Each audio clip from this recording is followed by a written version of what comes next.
Hey, it's Darius. And so much effort and energy go into each I-75 video. But it's all worthwhile when you pass and notice the I-75 difference. Congratulations to everyone who passed the exam in 2024. Get yourself on I-75 because the right teacher makes all the difference. Another incredible score release here at I-75 CPA Review. So congratulations to Kevin for passing FAR, and what a nice score there in 88. And to all the I-75ers who let me know that they passed in April and May. The exam is going to expect you to know something about the formation of a C Corp, how assets are contributed, and this thing called the 80% rule.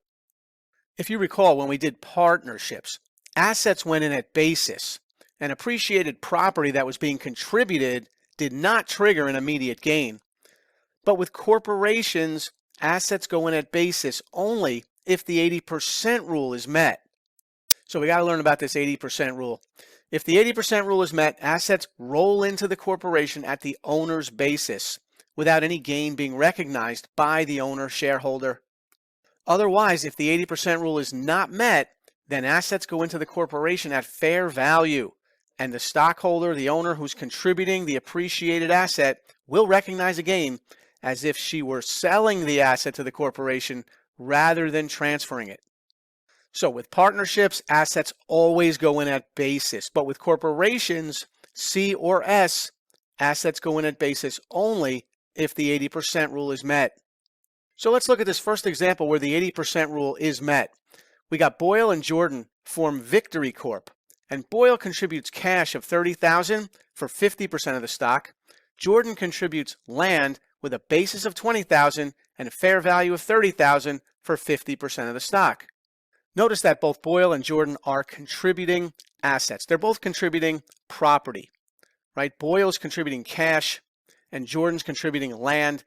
Those are both considered property, as opposed to maybe one of them contributing services in exchange for stock. No, they're both contributing property. And the rule is when the owners contribute property to the corporation and come away with at least 80% of the stock, then the 80% rule is met. So here, clearly the 80% rule is met. Now, by meeting the 80% rule, the assets go into the corporation at basis. This means that the land contributed by Jordan will have a basis to the corporation of $20,000, same basis that it had to Jordan, the rollover basis. And we can ignore the land's fair value of $30,000. Jordan will have a basis in the stock of $20,000 and not be taxed on the $10,000 built-in gain because the 80% rule is met. Boyle will have a basis in the stock of $30,000, the cash contributed by Boyle. Note that since the 80% rule is met, the assets are rolling into the corporation at owner basis, and the stockholder takes that same basis in the corporate stock. And this new corporation, Victory Corp, will value the asset contributed by Jordan at $20,000. It just rolls in at the same basis it had in Jordan's hands. Why? Because the 80% rule is met. They both contributed property and came away with at least 80% of the stock. Let's try this. Ken and Andrew form Lean Corp. Ken contributes cash of $10,000. Andrew contributes a computer with a basis of $1,000, fair value of $5,000. Ken receives 60% of the stock. Andrew receives 40% of the stock. What's the basis of Ken and Andrew's stock in Lean Corp upon formation? So step one is to determine if the 80% rule is met. Did they both contribute assets and come away with at least 80% of the stock? And the answer is yes, they did. So since the 80% rule is met, we know that Ken is going to have a basis in the stock for the cash that he contributed, $10,000, and Andrew will have a basis in the stock for the basis of the asset contributed. The computer's basis to him was $1,000. So the answer is B. Since the 80% rule is met, the assets roll into the corporation at owner basis, and the stockholder takes that same basis in the corporate stock. All right, same facts now. What do they want to know? What is the basis of the computer in the hands of Lin Corp? And how much gain is recognized by Andrew, the one who is contributing the computer? Well, we said as long as the 80% rule is met, then the asset in the hands of the new corporation will have the same basis as it had in the hands of the stockholder. Andrew's basis in that computer was $1,000, so the corporation's basis will be $1,000 because the 80% rule was met. So the first part of the question, what's the basis of the computer in the hands of LinCorp? That's going to be $1,000. LinCorp's going to value that computer at $1,000 for tax purposes. And now, how much gain is recognized by Andrew?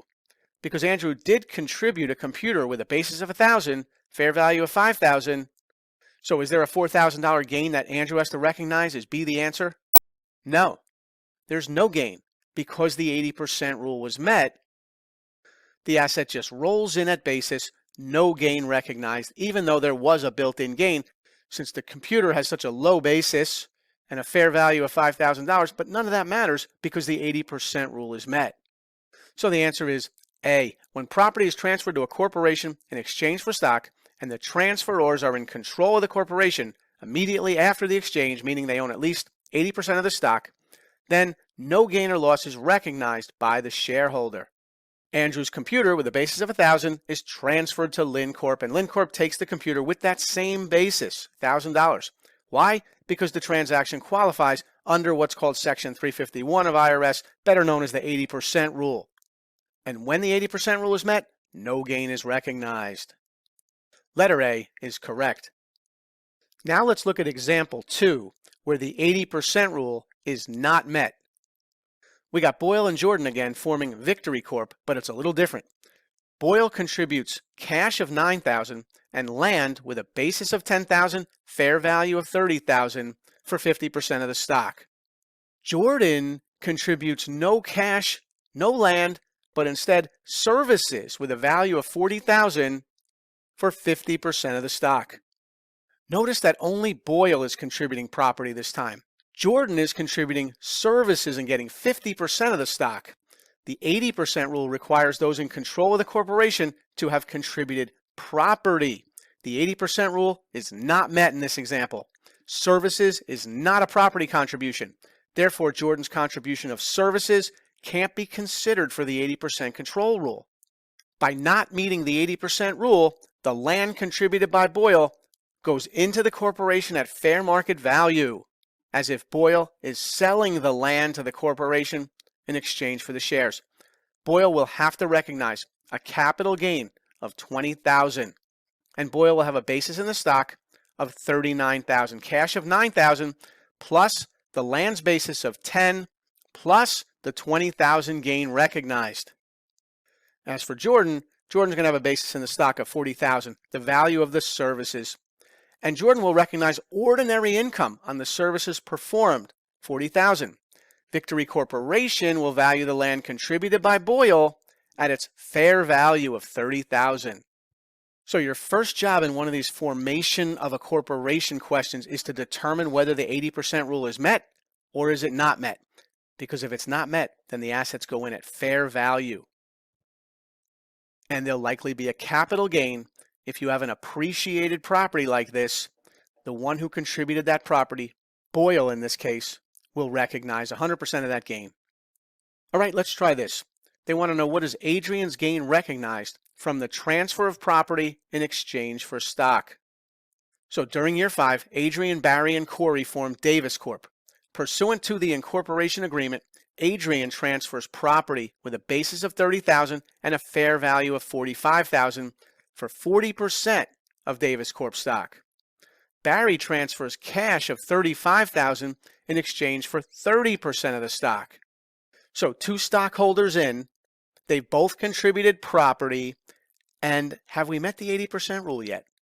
40%? 30%? No, we're only at 70%. Here comes the last stockholder.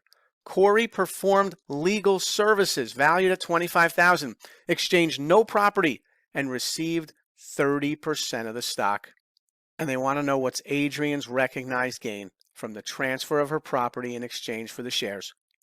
So if you get a question like this, formation of a corporation, your first step is to determine if the 80% rule is met. And here it has not been met. Although they control 100% of Davis Corp immediately after the exchange, Corey's contribution of services is not a property contribution. So Corey's doesn't fall under the non-recognition provisions of Section 351.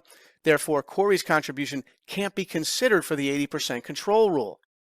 Since the 80% rule has not been met, Adrian would recognize a gain on the difference between the fair market value of the property contributed by her and her basis in that property.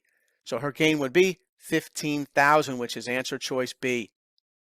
Notice that those who contributed property, Adrian and Barry, only came away with 70% of the stock.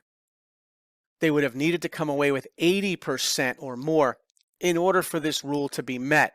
So if the services guy comes away with more than 20% of the stock, then you know the 80% rule is not met. And when the 80% rule is not met, gains will be recognized on appreciated assets being contributed to the corporation in exchange for stock. B is correct. All right, same facts. What is Adrian's basis for her Davis Corp stock? And if you think you know, leave me the answer in the comments section. And remember to like and subscribe. And if you need more help with corporations or any part of the TCP exam, get yourself on the right road. Go to I75CPAReview.com because the right teacher makes all the difference.